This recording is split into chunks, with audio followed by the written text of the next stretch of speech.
So the question is, how do you calculate returns on co-living deals? Well, first, I almost got to back up from that question and just talk about, first of all, how you calculate returns on real estate deals in general. Now, there's some very complicated ways to do it. It never ceases to amaze me how complicated somebody can make an Excel document to calculate returns on a one home. But what you need to be able to do, the first key part is that you need to be able to look at a bunch of deals and calculate returns quickly. So I would suggest that whatever calculator you're using, you need a simple, easy way to calculate that. So I'm going to start off with what was formerly known as the 1% rule. So here's what used to be used to calculate returns quickly and on the fly. So I'm going along, I see a house, the house is $300,000. I do some math, I figure out that I can rent that house for $3,000 a month. Boom, that's the 1% rule, right? I buy it for $300,000, it rents for 1% every month, and bada bing, I hit the 1% rule, those numbers should work, and I buy the house. Now granted, it's actually a lot harder to find deals like that. I don't know where you live, but even in Charlotte, North Carolina, where real estate's not insanely high, like it is in California and Florida and parts of Texas, but like it is still high, and it's still hard to make deals work that are like that. So it's hard to hit even the 1% deal. So here's why co-living's become so popular. For me, the rule is really 2 to 3%. So let me explain what I mean. A $400,000 house, I need it to rent for 2 to 3% a month. So 1% would be $4,000 a month. 2% would be $8,000 a month. 3% would be $12,000 a month, right?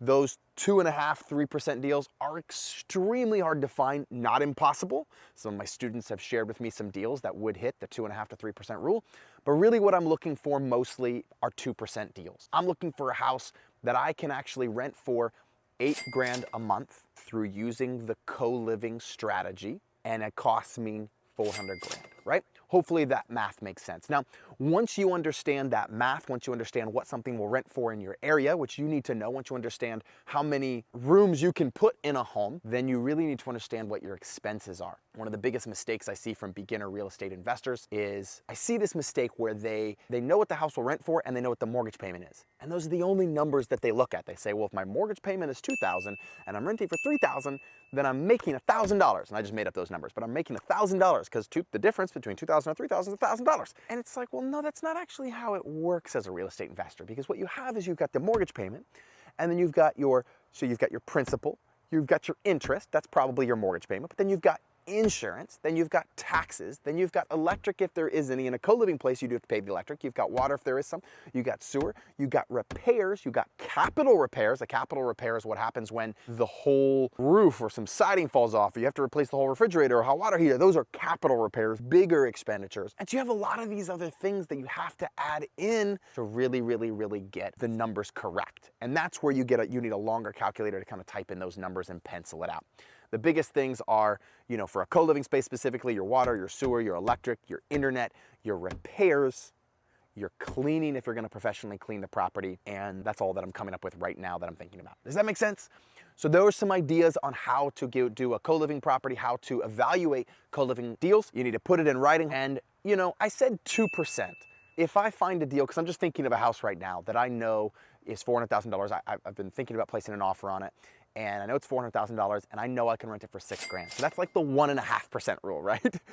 Even the 1.5% rule, that extra 0.5% makes a huge difference in the returns you're gonna get on that property, and I'm considering doing that deal, right? But that just allows you to do the math really quickly, so you can then put it on your spreadsheet to determine the amount you actually need to make, which I call cash on cash return. Cash on cash return is I put $100 into a deal, how much do I get back every year? That's really the number that I base most of my investments on. What return am I getting in that first year of putting that money in there? And for me, it's a minimum of 15%. 15% is the absolute rock bottom floor, and I'm not doing any deals right now unless they're 20%, right? So they've got to have that margin. Now, I can get 2% in a savings account, or I can get 20% investing in co-living deals.